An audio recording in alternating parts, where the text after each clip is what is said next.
Beralih ke informasi lain, Saudara, Polda Nusa Tenggara Barat menetapkan seorang mahasiswa disabilitas berinisial IWA sebagai tersangka kasus pemerkosaan seorang mahasiswi di Mataram, Nusa Tenggara Barat.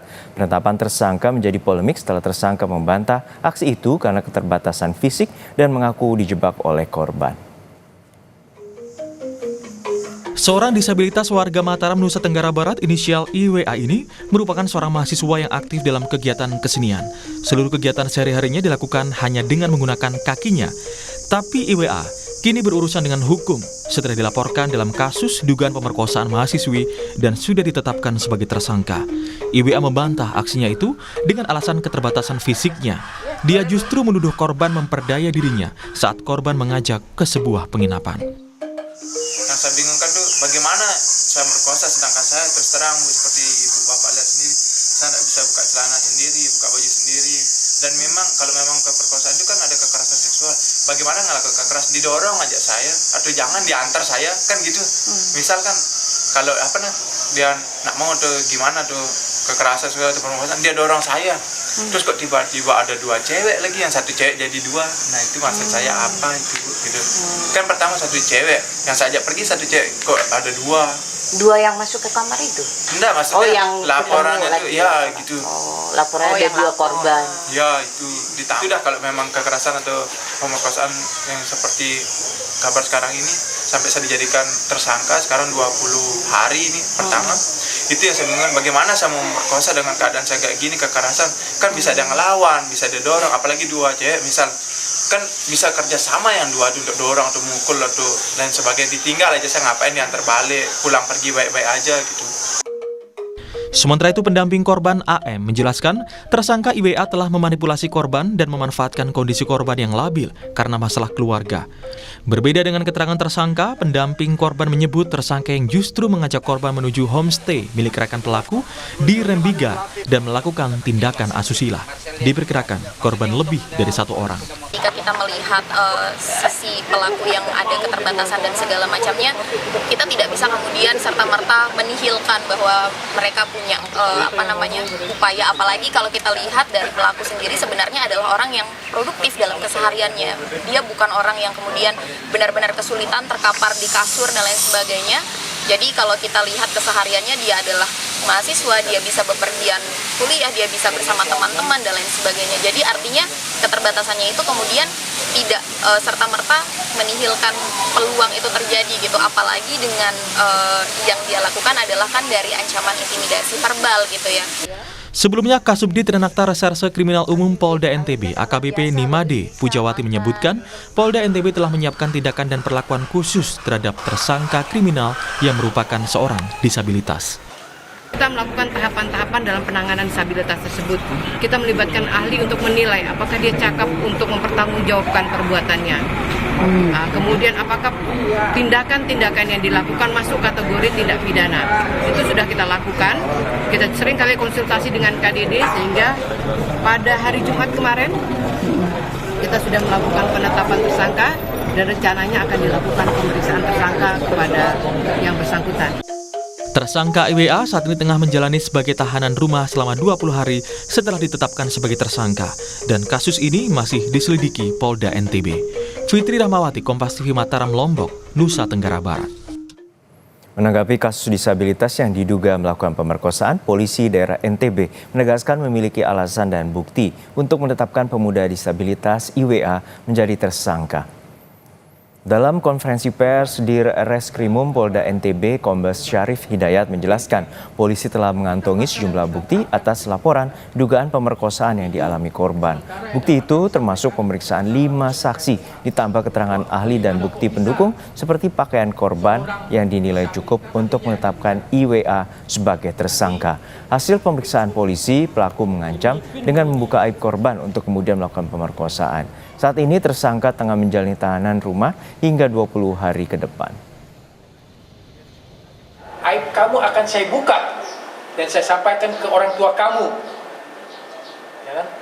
Sebagai seorang yang disampaikan oleh psikolog, karena mungkin peristiwa yang terdahulu sama mantan pacar ini belum lama terjadi, ya, belum lama hilang, dia ancam ada kalimat seperti itu, dia terpaksa menuruti apa kemauan dari si pelaku. Ya. Berangkatlah ke salah satu homestay yang memang kendaraan yang digunakan kendaraan korban, karena memang pelaku tidak membawa kendaraan, tetapi yang mengarahkan ke homestay atas nama homestay Nans itu adalah si pelaku. Kita ke homestay sana. Lalu bagaimana penanganan polisi terhadap kasus ini kita tanyakan langsung pada jurnalis Kompas TV, Fitri Rahmawati di Polda Nusa Tenggara Barat. Fitri, untuk saat ini bagaimana penyelidikan atau penyidikan dan pelaku tengah menjalani tahanan rumah, lalu kapan akan diperiksa oleh pihak kepolisian?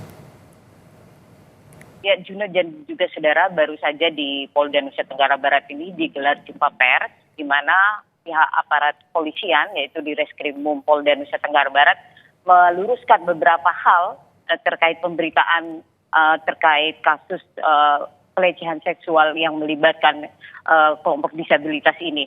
Dan disebutkan bahwa kasus ini telah memenuhi unsur tindak pidana pelecehan fisik yang dilakukan oleh tersangka IWA, bahwa sebagaimana yang dimaksud dalam pasal 6C Undang-Undang Nomor 12 tahun 2022 tentang TPKS atau tindak pidana kekerasan seksual. Unsur inilah yang kemudian menyebabkan aparat kepolisian memastikan bahwa kasus ini akan ditindaklanjuti dan akan melakukan pemeriksaan secara khusus terhadap tersangka yang saat ini telah menjalani tahanan di rumahnya.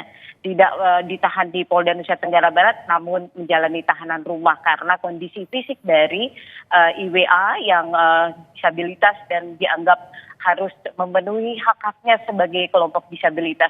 Selain itu juga Polda Nusa Tenggara Barat juga telah meminta keterangan dan pendapat dari sejumlah saksi ahli, baik psikolog dan juga kelompok dari komunitas disabilitas daerah yang ada di Nusa Tenggara Barat ini untuk memastikan hak-hak dari tersangka tidak dilanggar atau terpenuhi sepenuhnya dalam menangani perkara hukum ini. Dan dapat saya sampaikan kepada Anda dan juga saudara Juno bahwa korban saat ini juga telah ditangani oleh tim pendamping karena kondisi korban juga telah mengalami kondisi trauma yang cukup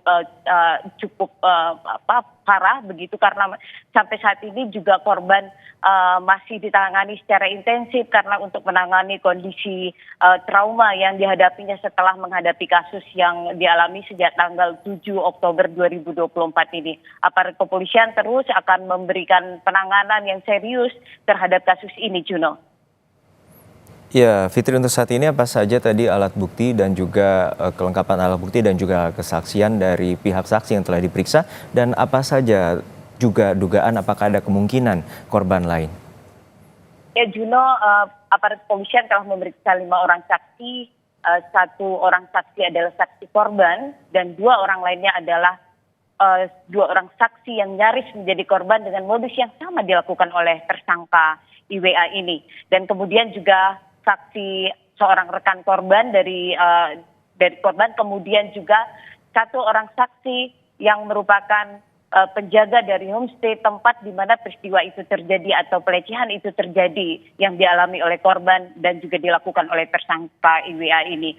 Dan saat ini Juno, bahwa aparat kepolisian juga telah mengamankan sejumlah barang bukti. Di antaranya adalah pakaian, kemudian juga spray yang ada di homestay tersebut dan juga selembar uang Rp50.000. Ini akan digunakan untuk memastikan bahwa kasus ini akan ditangani secara serius, dan aparat kepolisian juga telah melakukan beberapa pendapat dari para saksi ahli untuk memastikan bahwa langkah yang dilakukan oleh aparat kepolisian ini benar dan tidak melakukan diskriminasi atau kriminalisasi terhadap kelompok disabilitas seperti tersangka IWA ini. Dan juga beberapa pendapat dari tim pendamping juga mengingatkan bahwa korban juga harus mendapat perlindungan karena sampai saat ini korban masih mengalami trauma yang cukup berat akibat peristiwa tersebut, Juno. Baik, terima kasih atas laporan lengkap Anda, jurnalis Kompas TV Fitri Rahmawati dari Mapolda Nusa Tenggara Barat.